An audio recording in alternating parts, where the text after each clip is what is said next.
Bonjour à tous et à toutes, j'espère que vous allez bien. Donc je reviens vers vous aujourd'hui le 11 avril pour la vidéo sur les énergies spéciales Starseed. Donc voir un petit peu ce qui va se passer sur le plan multidimensionnel et vibratoire dans les prochains jours. Donc que vous soyez Starseed éveillé ou en cours d'éveil, j'espère que le tirage en tout cas vous permet de mieux appréhender les énergies actuelles et aussi de mieux installer votre mission sur Terre, puisque c'est quand même ce que vous êtes venu faire à la base. Donc voilà. Donc c'est dans cette optique que sont faits ces tirages. Donc je vous ai mis en vignette, enfin, en première photo, le tirage complet des différents jeux, ce qui est ressorti. Donc je vous propose maintenant de revoir carte par carte et puis de voir ce qui nous est dit. Alors je vous laisse aussi par vous-même voir ce qui résonne en vous et ce qui ne résonne pas. Je montre les cartes une par une, c'est aussi pour que vous puissiez vous rester connecté à votre intuition et peut-être y trouver d'autres significations que ce que moi je vais vous dire. En tout cas, voilà, moi je vous donne les clés, je vous donne une trame. Mais les détails, c'est vous qui les avez, c'est vous qui les connaissez, c'est vous qui vivez votre quotidien et votre mission. Donc je vous invite vraiment à vous sentir libre de compléter chaque chose. Donc la première carte qui était tombée, c'est celle de la maison. Donc qui peut effectivement dans un premier temps déjà nous rappeler cette nécessité de rester connecté à notre maison, à notre chez nous, à notre Jérusalem céleste, parce que la maison, c'est quand même un lieu de rechargement, un lieu de repos, un lieu refuge. Et donc, rester connecté à ces énergies-là, c'est une chose importante. En ce qui concerne la matière, sa correspondance dans la matière, cette carte, elle vient nous rappeler de l'importance de prendre soin de notre maison, justement, de nous créer un espace qui s'appelle maison, dans lequel nous nous sentons bien, en harmonie, avec des choses qui nous plaisent de voir, et sachant que pour les différents types de starseed, nous ne serons pas sensibles aux mêmes choses. Par exemple, les starseed aquatiques, on aime plutôt tout ce qui est douceur, fluidité, voilà, circulation, des choses comme ça. Si on prend par exemple des starseed pléiadiens, on va être plutôt sur de l'harmonie, un bel agencement des couleurs, des fréquences colorimétriques qui parlent, qui résonnent, qui diffusent. Si on est plutôt sur des starseed siriusiens, on va être plutôt sur de la luminosité, voilà, des choses dorées qui renvoient la lumière, les miroirs, des choses comme ça. Donc cette carte vient un peu nous rappeler le fait d'installer chez nous ce qui vibre vraiment avec nous. Et évidemment, on peut voir un niveau plus métaphorique, au sens où notre corps est aussi notre maison. Donc c'est aussi une invitation à faire le tri avec ce qui ne résonne plus non plus à l'intérieur de nous, tant dans nos relations sociales que sentimentales, qu'amoureuses, etc. C'est finalement, voilà, est-ce qu'on laisse aussi notre maison intérieure être envahie par les énergies d'autrui qui ne nous correspondent plus vraiment, ou est-ce qu'on s'autorise à ne laisser entrer plus que ce qui vibre avec nous. Donc c'est vrai que cette première carte, elle donne déjà le ton de ce qui va être vu ensuite. La deuxième carte, alors ça pique un peu les yeux, ils sont pas très beaux, pour dire la vérité. Donc on est sur un peuple galactique qui s'appelle les Ongris. Alors les Ongris, ce sont des êtres de troisième dimension qui se caractérisent par leur désir d'avoir toujours raison, quitte à faire preuve de mauvaise foi et à réécrire l'histoire. On en connaît tous des personnes comme ça dans la vraie vie, hein. Voilà. Et donc, ces personnes peuvent justement, hein, en lien avec la maison, venir créer des perturbations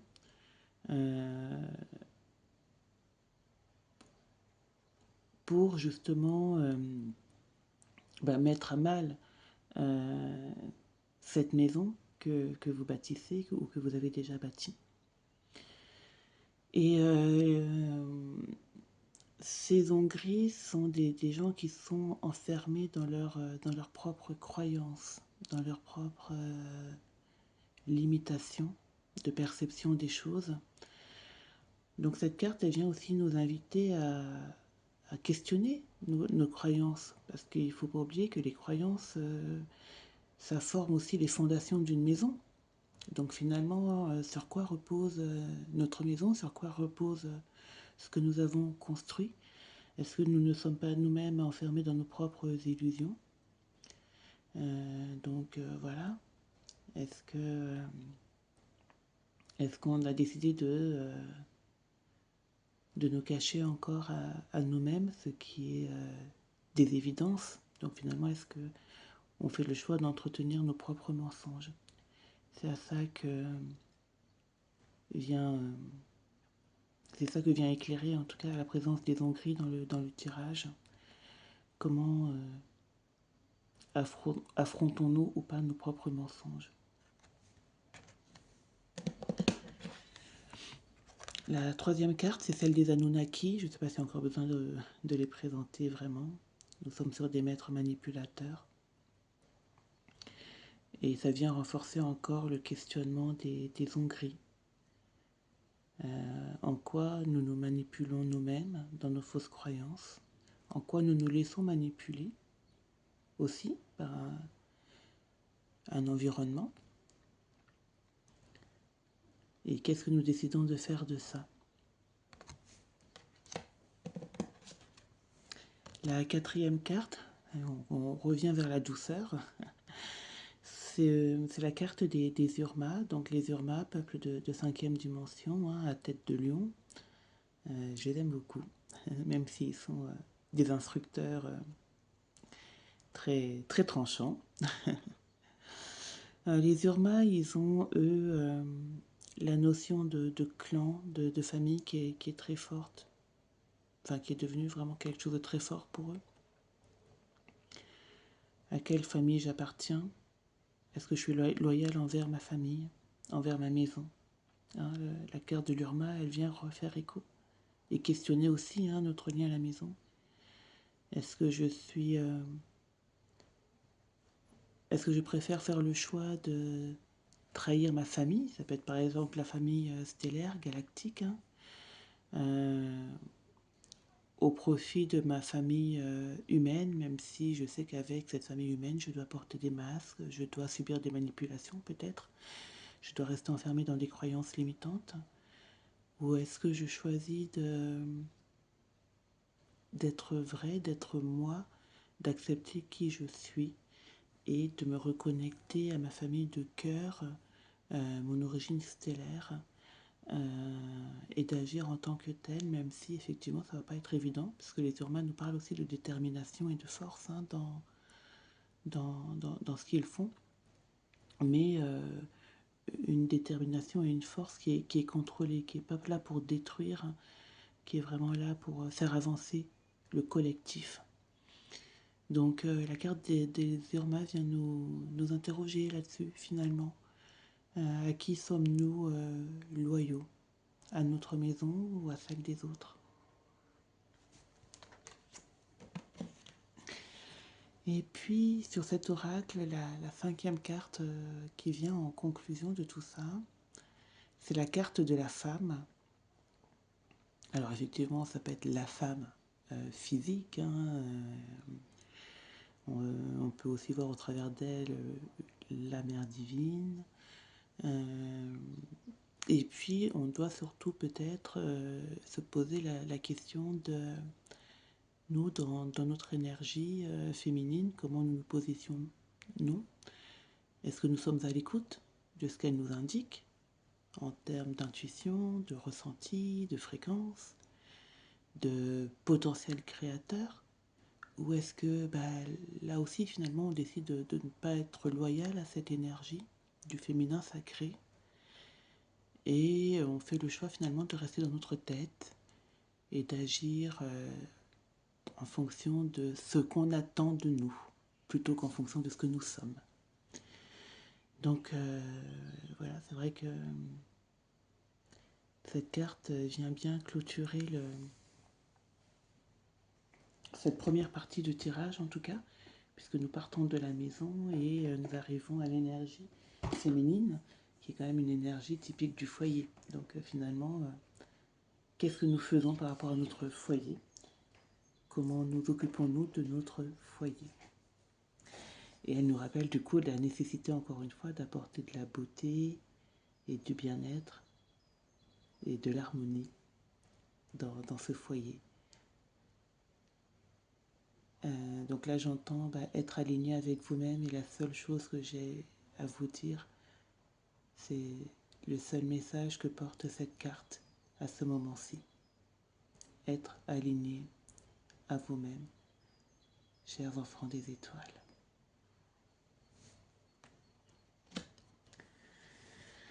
Alors, j'ai refait comme la dernière fois, j'ai regardé aussi quelles sont les énergies contraires, parce qu'il y a toujours cette notion d'énergie qui vient en contre à un moment donné.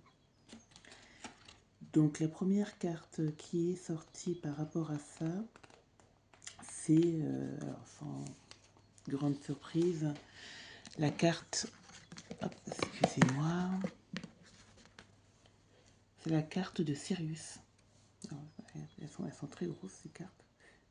Je vous la montre. Ça. Donc c'est la carte de Sirius qui est sortie. Sirius, c'est comme indiqué dessus, cette notion de flamme éternelle, cette notion de loyauté aussi. Sirius, c'était aussi vraiment la planète de la loyauté et qui nous élève, qui nous met en mouvement. Sirius nous invite à nous rappeler que notre vie fait partie de quelque chose de plus vaste et de plus noble, et qu'il est important de voir plus loin que notre intérêt personnel. Donc voilà, de ne pas juste se voir comme un être de matière, mais de se rappeler justement qui nous sommes et ce que nous sommes venus faire sur Terre, ce qui est relativement simple entre guillemets pour les Starseeds, puisque la mission est toujours à peu près la même, c'est-à-dire de ramener la lumière sur Terre. Donc on comprend bien qu'on ne peut pas ramener la lumière si on est trop pris dans des énergies matricielles. Donc après Sirius, c'est Canopus, pardon, c'est pas la même constellation, qui s'est présenté, donc sous forme de bateau, c'est comme ça que ça a souhaité être représenté sur cette carte. Donc Canopus, l'éclaireur, c'est la lumière qui nous aide dans la traversée de l'existence. Donc elle vient justement nous rappeler de ne pas perdre cette lumière de vue, cette lumière avec laquelle nous sommes arrivés et que nous devons implanter, même si des fois les vents sont contraires, effectivement, même si des fois on sent que le bateau il tangue. Sirius et Canopus viennent vraiment nous rappeler de rester fidèles à cette lumière qui est en nous. C'est un petit peu ce que nous disait déjà la carte de la femme tout à l'heure, ainsi que la carte des Urmas, d'ailleurs. Et donc une troisième carte a voulu tomber, qui nous parle de la constellation du Poisson, Fomalhaut, la sagesse. Donc je pense que voilà, ça vous la voyez bien. Ah là là. Donc la sagesse. Alors effectivement, hein, on est dans l'élément eau, un petit peu aussi comme avec le bateau de Canopus. Donc il nous parle de nos émotions, de cette rencontre avec nos profondeurs, avec nos abysses, mais aussi tout le potentiel de fécondité, de créativité, de fluidité, de vision que l'on peut retrouver dans ces eaux profondes, tous ces potentiels endormis que l'on peut manifester, sachant toutefois euh, que si on ne fait que rester en contact avec les eaux de nos profondeurs, les eaux de nos abysses, le risque est quand même de nous noyer un petit peu dans cette partie-là et d'oublier de ramener vers le haut ce qu'on a trouvé en bas.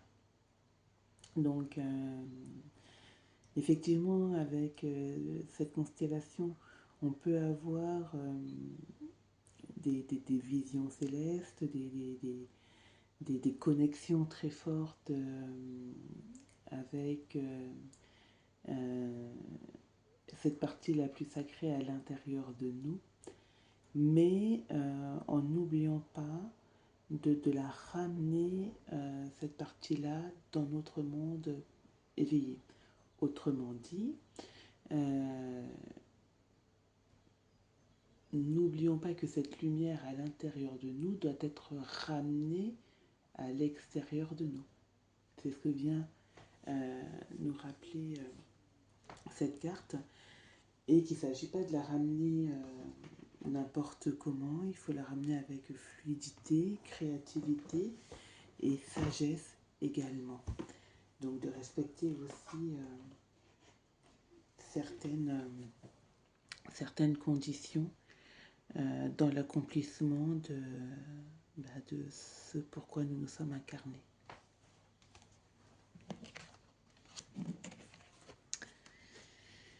Donc sur l'avant-dernière partie, on va regarder un petit peu comment justement on va pouvoir intégrer tout ça dans la matière.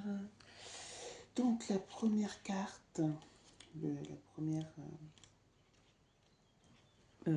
carte qui s'est présentée, donc c'est le dieu Chronos qui nous parle du temps, qui nous parle de tenir compte du temps. Et donc encore une fois, finalement, on est à la suite du message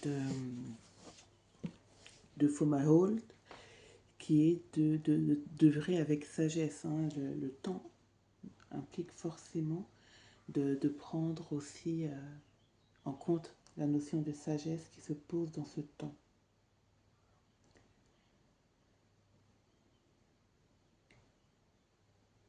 Donc Chronos, il vient effectivement nous inviter à passer à l'action. Le temps est venu de passer à l'action et je crois qu'on est quand même un certain nombre à le rappeler que voilà, c'est le temps des réflexions, des fuites, des masques, etc., des travestissements et des déguisements est terminé pour les starseeds.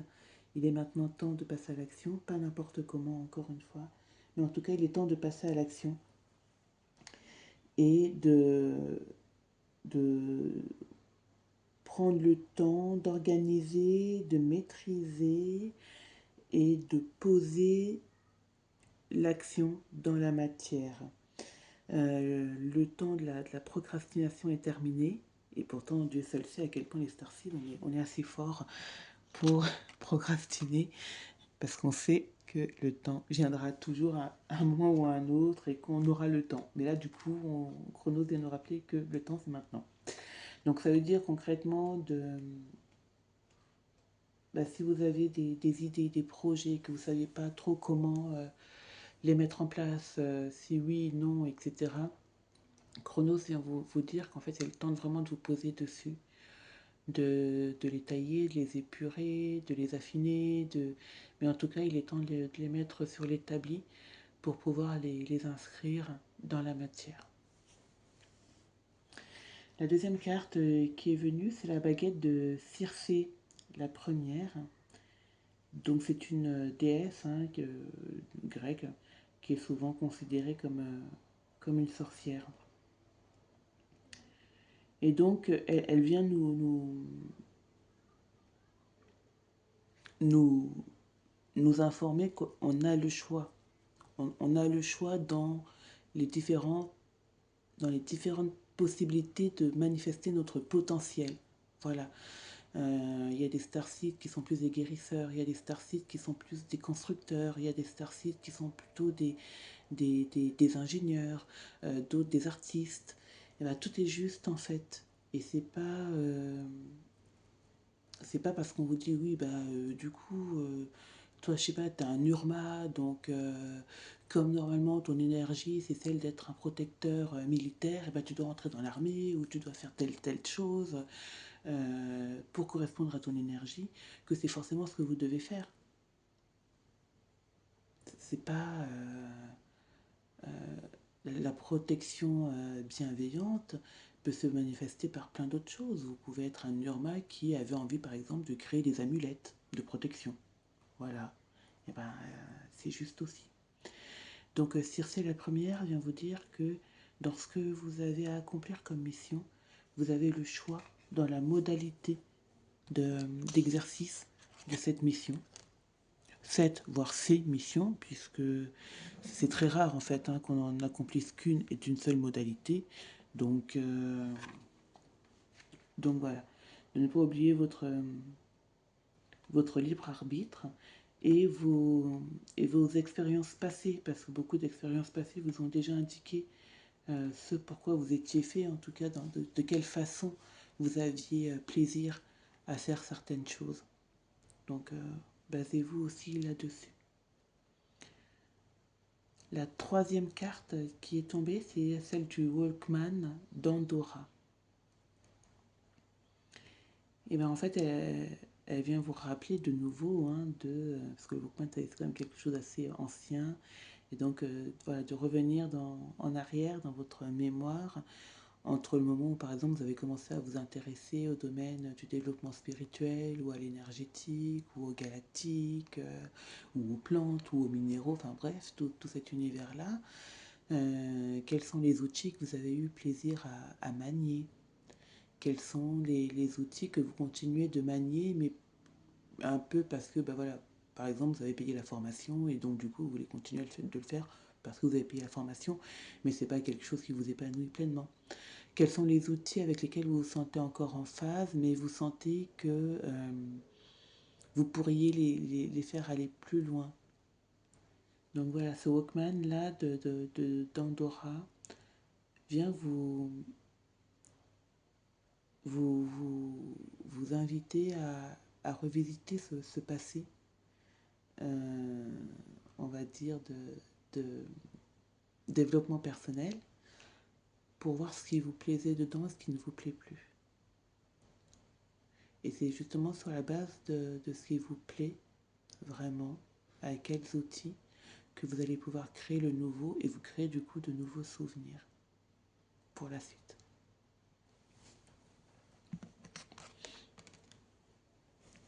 Et ensuite, nous avons fini avec Hécate. Hécate qui est cette déesse des trois voies, cette déesse initiatrice. Un autre de ses épithètes est Phosphoros, et c'est justement telle qu'elle nous est représentée ici, la porteuse de lumière, celle qui éclaire le chemin.